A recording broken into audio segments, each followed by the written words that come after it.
అచ్యుతపదాంబుజయుగ్మరుక్మ వ్యామోహతస్తదితరాణి తృణాయ మేనే అస్మద్గురోః భగవతోస్య దయైకసింధోః రామానుజస్య చరణౌ శరణం ప్రపద్యే.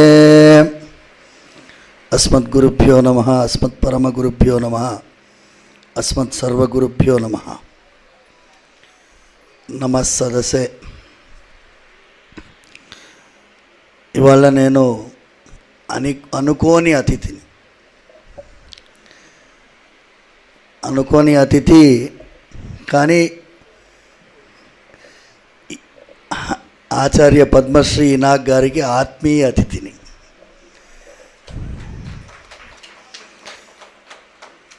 ఎందుకు ఆత్మీయ అతిథి అంటే, అక్కడ చరణ్ ఉన్నాడా, 2018వ సంవత్సరంలో జియాగూడ రంగనాథస్వామి దేవాలయంలో మునివాహన ఉత్సవం జరిపిన తర్వాత ఏప్రిల్ 21వ తారీఖు నాడు భగవద్ రామానుజుల వారి జయంతి జరిగింది. ఆ ఉత్సవం ఇక్కడే సమావేశం జరిగినప్పుడు నాకు ఇనాక్ గారు ప్రత్యేకంగా పరిచయం లేకున్నా కూడా మునివాహన ఉత్సవం గురించి ఈ వేదిక పైన మాట్లాడారు.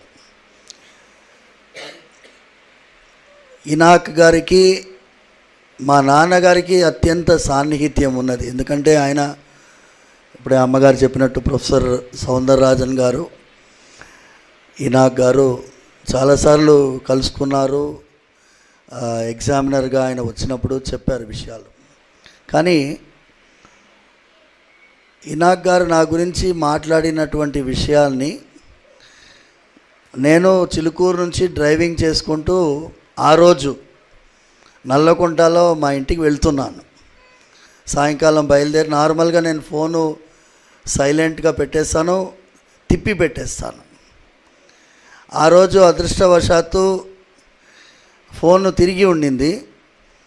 చరణ్ గారు ఫోన్ చేస్తూనే ఉన్నారు. మామూలుగా ఆయన చెయ్యడు అలా అన్నిసార్లు. నేను డ్రైవింగ్లో ఉన్నాను, ఎత్తలేదు. సరే చెప్పి ఇన్నిసార్లు చేస్తున్నారు ఏంటి అని చెప్పి స్పీకర్ ఫోన్ ఆన్ చేశాను. ఆయన అన్నారు, మీకు ఇనాక్ గారు తెలుసా అన్నారు. విన్నాను కానీ తెలియదండి అన్నాను. ఇవాళ సమావేశం జరిగింది. మీరు మునివాహన ఉత్సవం చేసిన దాని గురించి ప్రొఫెసర్ ఇనాక్ గారు చాలాసేపు మాట్లాడారు అని చెప్పారు. చెప్పిన వెంటనే నాకు ఆయనని కలవాలని ఉండింది. నేను వస్తున్నానని కూడా చెప్పలేదు. నేరుగా ఆన్ ద వే కదా అశోక్ నగర్ నుంచి రైట్ తీసేసుకున్నాను. ఇక్కడ వచ్చేసాను. అక్కడ కార్యక్రమం అయిపోయింది. నెక్స్ట్ లలిత సంగీతం జరుగుతోంది. నేను బయట వచ్చేగానే ఆయన అక్కడ గెస్ట్ రూమ్లో కూర్చున్నాము. రండి మళ్ళీ వెళ్దామని చెప్పేసి ఆ అమ్మాయి ఎవరో పాడుతున్నది. సరేమా నువ్వు పాడింది చాలని చెప్పేసి మళ్ళీ పైకి వేదిక పైన ఇక్కడ నన్ను కౌగిలించుకొని ఒక ముద్దు పెట్టుకున్నారు ఆయన. ఆ మహానుభావుడు ఏమన్నారంటే, నేను మునివాహనుడు నాటకం రాశాను. దాంట్లో నాటకంలో కథానాయకుడు లోకసారంగ ముని. అది ఎప్పుడో జరిగింది, 2700 సంవత్సరాల పూర్వాచార్యులు చెప్పినటువంటిది విన్నాము. కానీ ప్రత్యక్షంగా చేసినావు కాబట్టి నీకేమీ చేయలేను, ముద్దు పెట్టుకోవడం తప్ప అన్నారు. నా కరెక్ట్గా రికలెక్ట్ చేస్తున్నాను. అంటే మీరందరూ ఆయన సాహిత్యాన్ని చదివి అందులో ఒక్కొక్క వాక్యాన్ని విశ్లేషించి ఆయన పద్యాల్లో ఉండేటటువంటి ఆయన భావాన్ని, ఆయన వ్యక్తపరచదలుచుకున్న భావానికంటే కొంచెం ఎక్కువనే మీరు అర్థం చేసుకొని చెప్పడం కంటే ఈ ముద్దు నాకు చాలా ముఖ్యమైనటువంటిది. ఎందుకంటే ఇవాళ రోహిణి నక్షత్రం. నేను వచ్చిన సమయం ప్రదోషకాలం. ప్రదోషం ఎందుకు అంటే పరమశివుడు విషాన్ని మింగిన సమయం. అమృతమథనం జరిగినప్పుడు విషం బయటికి వస్తే పరమశివుడు ఆ విషాన్ని మింగితే గొంతు పక్కన దిగకుండా పార్వతీ అమ్మవారు ఆపేస్తుంది. ప్రదోష కాలానికి అంత ముఖ్యత్వం ఉంది మన సాంప్రదాయంలో. రోహిణి నక్షత్రంలో, రోహిణి నక్షత్రం ఎందుకు అంటే ఆ మునివాహనుడు అవతరించిన నక్షత్రమే రోహిణి నక్షత్రం. ఇప్పుడు కోయిన్సిడెన్స్ అర్థమైందా? భగవంతుడు నేరుగా వచ్చి మాట్లాడరండి. భగవంతుడు మాట్లాడాల్సినటువంటి విషయాన్ని ఈ మునివాహన ఉత్సవమే ఆయనకి తార్కాణం. నా పరమభక్తుని నువ్వు గాయపరిచావు, ఆయనని మోసుకొని దేవాలయం లోపలికి రామని ఎవరు చెప్పారు? రంగనాథ స్వామి చెప్పాడు. వేరే ఏ ధర్మంలో కూడా భగవంతుడు నేరుగా మాట్లాడిన సందర్భాలు లేవు. ఎవరి ద్వారా మాట్లాడతారు? ఇలాంటి సాహితీవేత్తల ద్వారా మాట్లాడతారు. ఆళ్వార్లు ఆచార్యుల పరంపరని బాగా సామాన్యుడికి అర్థమయ్యే భాషలో ఎలా చెప్పగలుగుతారు? వీరిలాంటి వాళ్ళతోటి చెప్తారు. అందుకోసం ఇవాళ నేను ఒకటే ప్రార్థన కళా జనార్దన్ గారి దగ్గర, ఈ మునివాహన నాటకం మెయిన్ హాల్లో వేయండి. నెక్స్ట్ మునివాహన నాటకాన్ని నెక్స్ట్, ఇది నా ప్రార్థన.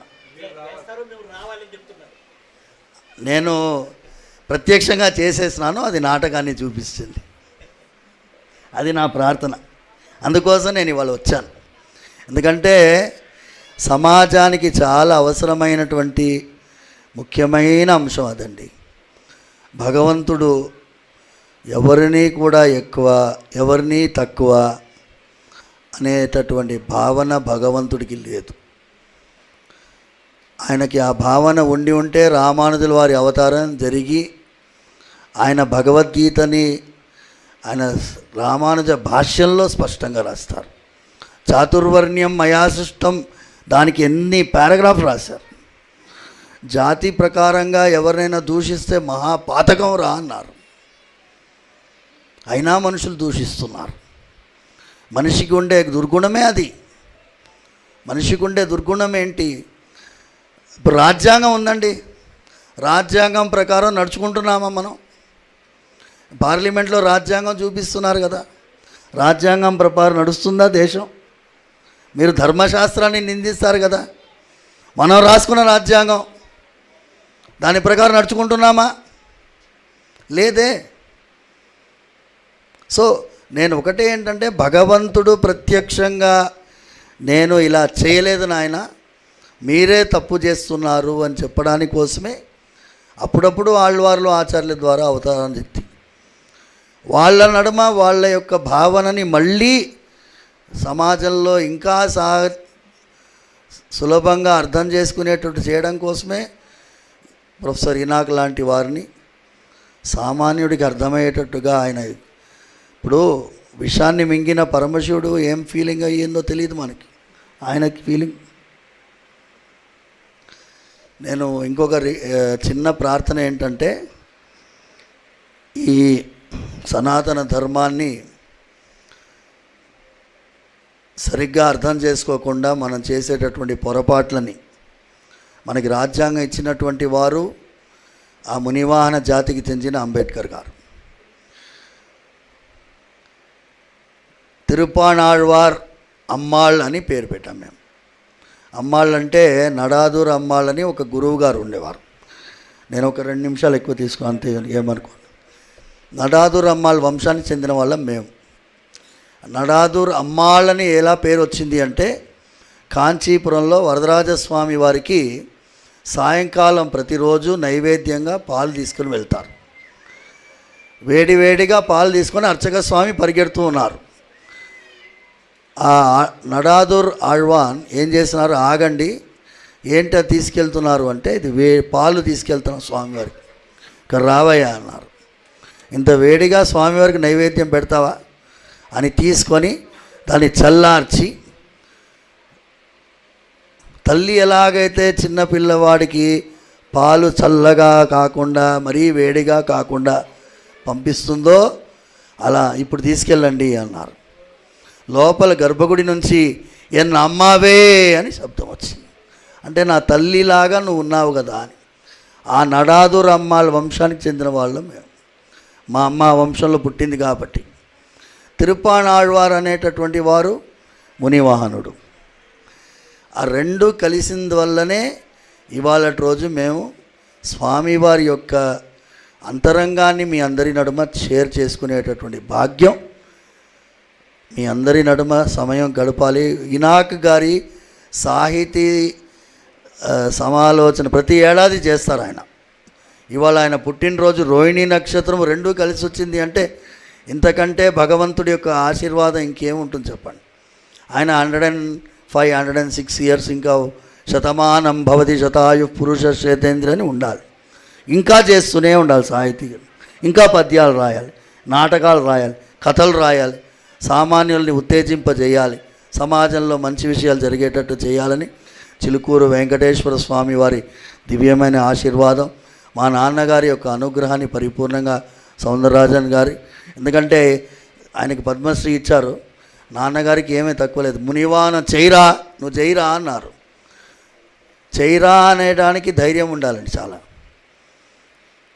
నాకు ఆ రోజు చేసే వరకు నాకు తెలియదు దాని యొక్క ప్రభావం. చేసిన తర్వాతనే తెలిసింది. Next day front page news. చేసిన వరకు తెలియదు. భగవంతుడి లీలలు అవన్నీ. సర్వే జనా సుఖినో భవంతు, సమస్త సన్మంగళాని. వేదికను అలంకరించిన అధ్యక్షులు జనార్దనమూర్తి గారికి, భగవత్ స్వరూపులు శ్రీమాన్ రంగరాజన్ గారికి, ఈ కార్యక్రమంలో ప్రధాన వక్తగా వచ్చిన ఏనుగు నరసింహారెడ్డి గారికి, బిడ్డ సూర్య ధనంజయ గారికి, సుష్మా గారికి, చంద్రశేఖర్, ఈ ఆత్మీయులు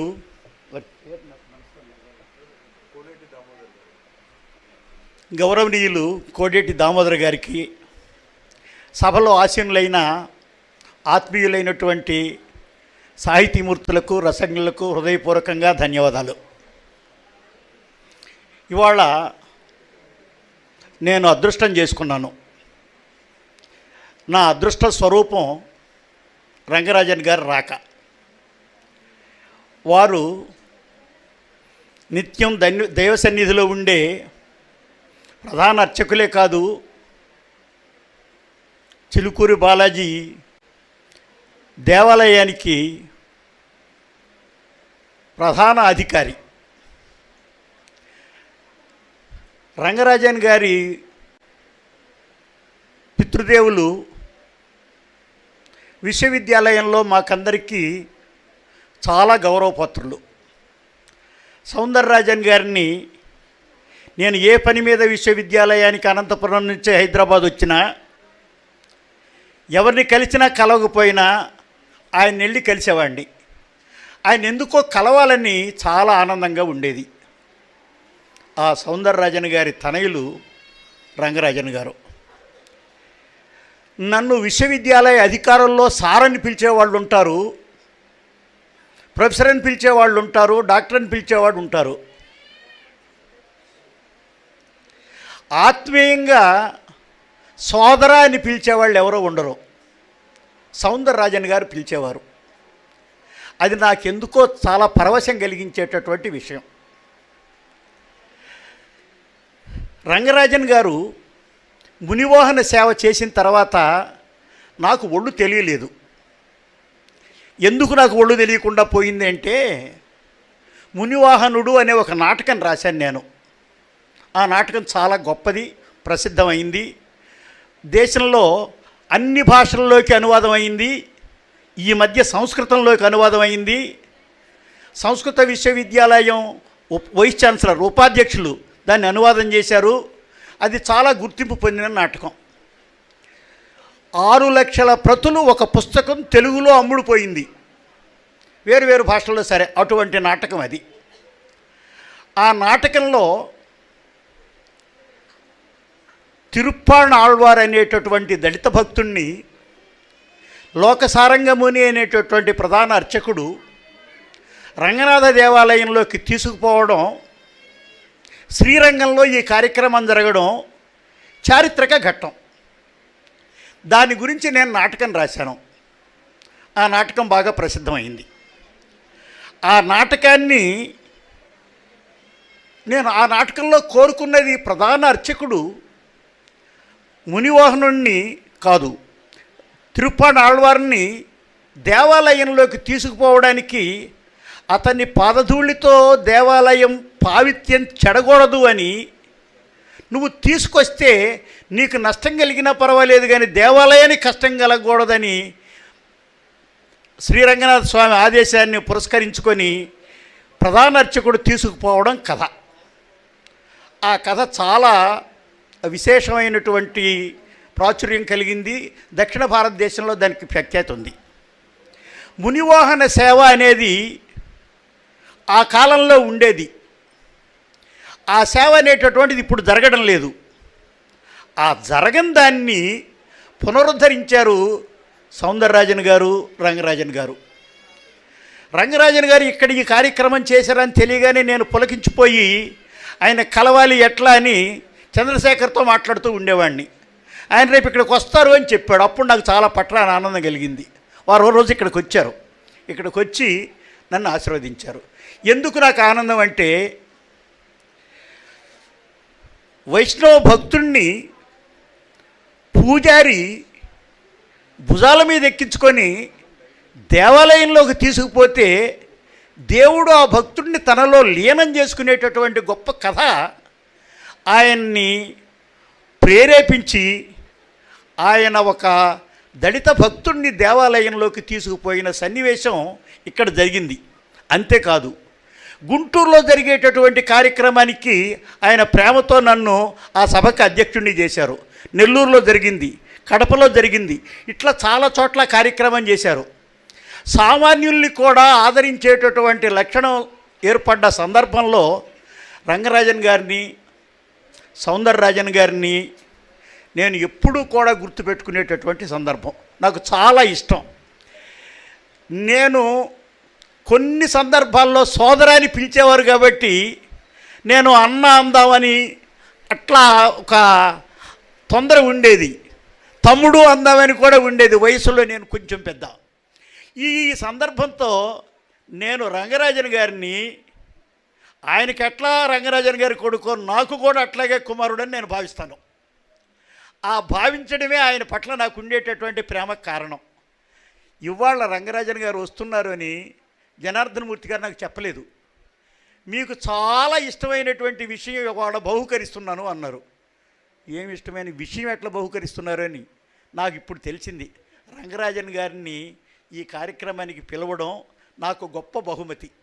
ఇంత గొప్ప బహుమతి ఇంకెక్కడా ఏ రూపంలోనూ దొరకదని రంగరాజన్ గారికి ధన్యవాదాలు తెలియజేస్తూ జనార్దనమూర్తి గారికి కృతజ్ఞత చెప్తున్నా.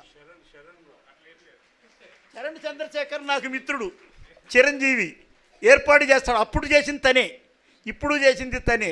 అతనికి భగవంతుడి అనుగ్రహం ఉండాలని, తను చాలా పైకి రావాలని హృదయపూర్వకంగా కోరుతున్నాను.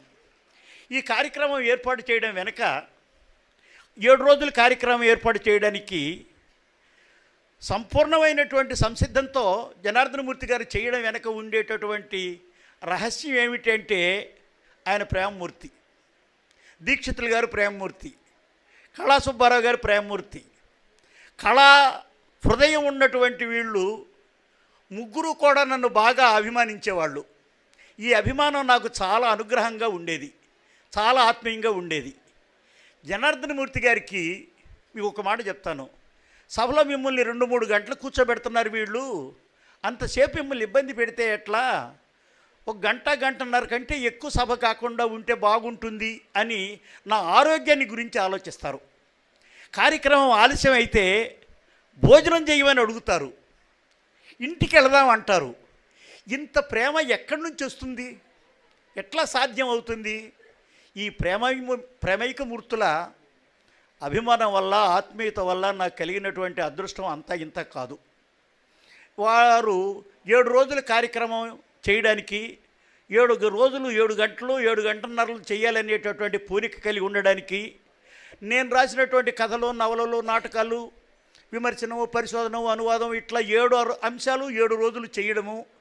ఈ 7 అంశాలు రాసిన వాళ్ళు ఏనుగు నరసింహారెడ్డి గారు చెప్పినట్టుగా సాధారణంగా ఎవరు ఉండరు, ఏది కూడాను తీసేయదగింది కాదు, అన్నింటిలోనూ చాలా ప్రముఖమైనటువంటి పాత్ర ఉంది.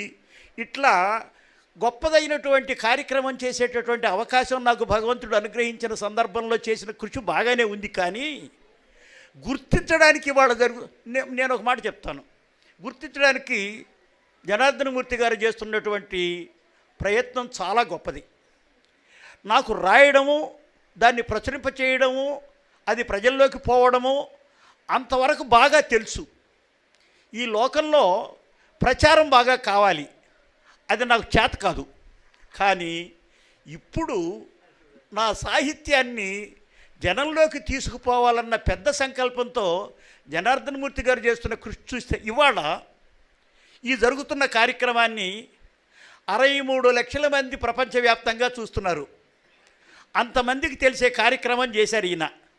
ఇది అసాధారణం. ఇక్కడ ఉన్నటువంటి 50-60 మందే కాదు, ప్రపంచవ్యాప్తంగా చూసే పరిస్థితి ఉంది. ఇట్లా చేయడం అన్నటువంటిది ఆయన హృదయ పావిత్ర్యానికి, నైర్మల్యానికి, శోభకు గుర్తు.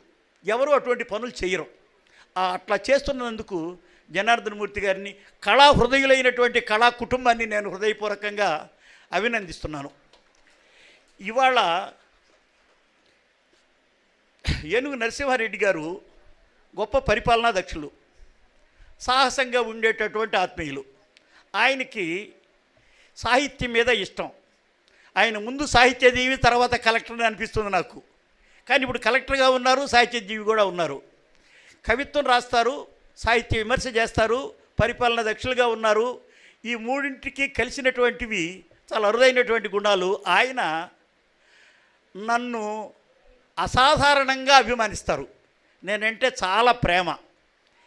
ఎంత ప్రేమ అంటే నేను ఎప్పుడు కలిసినా నేను రాసిన ఏదో ఒకటి ఇష్టమైన మాట, ఆయనకి ఇష్టమైన మాట, నేను ఆనందించే మాట చెప్తారు. అది ఆయన చాలా మంచి హృదయంతో చేసేటటువంటి పని. వాళ్ళ కవిత్వాన్ని గురించి చెప్పింది నాకు చాలా ఆనందాన్ని కలిగించింది. ఇట్లా కవిత్వాన్ని విశ్లేషించడం అరుదుగా జరుగుతుంది. నా బిడ్డ సూర్య ధనంజయ కూడా నాకు అల్లుడు, మంచోడు, బాబు మంచోడు, కూతురులాగానే. వీళ్ళు చాలా ప్రేమగా ఉంటారు, ఆత్మీయంగా ఉంటారు. నేనంటే బాగా చాలా అభిమానంగా ఉంటారు. అమ్మాయి ప్రొఫెసర్గా ఉంది తెలుగు, ఒకప్పుడు పరిశోధకురాలుగా ఉండేది.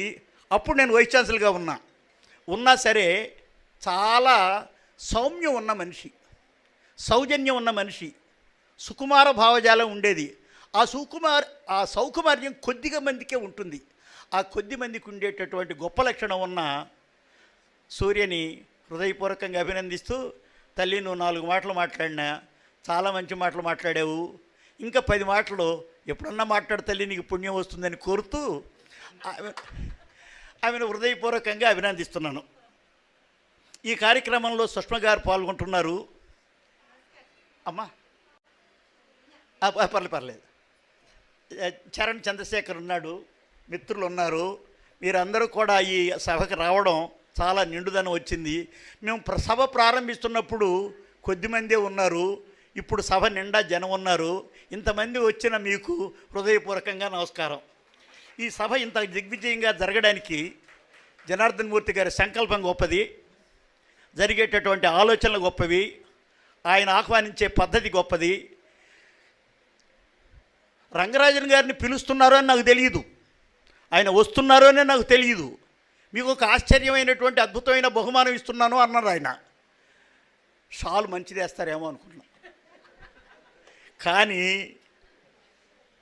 ఇంత మహానుభావుని ఇక్కడ తీసుకొస్తున్నారు అని, ఆయనకి చరణ్ చంద్రశేఖర్ సహాయంగా ఉన్నారని తెలిసి నేను చాలా ఆనందిస్తున్నాను. ఈ గొప్ప అవకాశం నాకు జీవితంలో మరుపురాయింది. 5 సంవత్సరాలుగా 7 రోజులు కార్యక్రమాలు చేస్తూనే ఉన్నారు. సాహితీ సప్తాహం పేరుతో 5 సంవత్సరాల నుంచి చేస్తున్నారు. 79లో కళాసుబ్బారావు గారు నన్ను మహాకవి అనే బిరుదుతో గౌరవించారు. నాకు అదృష్టం వల్ల సమాజంలో చాలా సహకారము, సానుభూతి, దయ, ఇటువంటి అనుగ్రహాలు కలుగుతూ వచ్చాయి. నేను చిన్నప్పుడు పుట్టిన ఇబ్బందులు నేను మర్చిపోయేటట్లుగా, నేను చాలా ఆనందించేటట్టుగా, సమాజం నన్ను ప్రేమించడం చూస్తే ఇంత ప్రేమకు నేను నిజంగా అర్హుణ్ణేనా అని అప్పుడప్పుడు భయపడుతూ ఉంటాను. జనార్దన్ మూర్తి గారి ప్రేమకి నేను అర్హుణ్ణి కావాలి అని హృదయపూర్వకంగా కోరుకుంటూ ఇంకా సాహిత్య నిర్మాణం చేస్తానని, ఈ వయసులో కూడా నాకు రచన చేసే ఇష్టం ఉంది అని హృదయపూర్వకంగా తెలియజేస్తూ మీకు అందరికీ వందనలు సమర్పిస్తూ సెలవు తీసుకుంటున్నాను. ధన్యవాదాలు. ధన్యవాదాలు గురువు గారు. మీ ఆశీర్వాదం మా అందరి మీద ఉండాలి. ఇలాగే మీరు ఎన్నో, ఇందాక రంగరాజన్ గారు చెప్పినట్టుగా ఎన్నో రచనలు చేయాలని మనస్ఫూర్తిగా కోరుకుంటూ, ఇంతటితో మా ఆహ్వానాన్ని మన్నించి వచ్చిన పెద్దలు రంగరాజన్ గారికి, తిరువాణి చంద్రశేఖర్ గారికి, మా ఏనుగు నరసింహారెడ్డి గారికి, కోలేటి దామోదర్ గుప్తా గారికి, సూర్య ధనుంజయ్ గారికి, ఆశులైన ప్రేక్షకులకి, ఇప్పుడు కార్యక్రమం చేయబోతున్న సోదరి సుష్మ గారికి, ఈ కార్యక్రమాన్ని గానసభ టీవీ 1966 మరియు ట్రైనెట్లో చూస్తున్న ప్రేక్షకులకి అందరికీ పేరు పేరున హృదయపూర్వక ధన్యవాదాలు తెలియజేస్తూ, వెంటనే సుష్మ గారి ఆధ్వర్యంలో సంగీత కార్యక్రమాన్ని, బీనా కార్యక్రమాన్ని ప్రారంభించబడి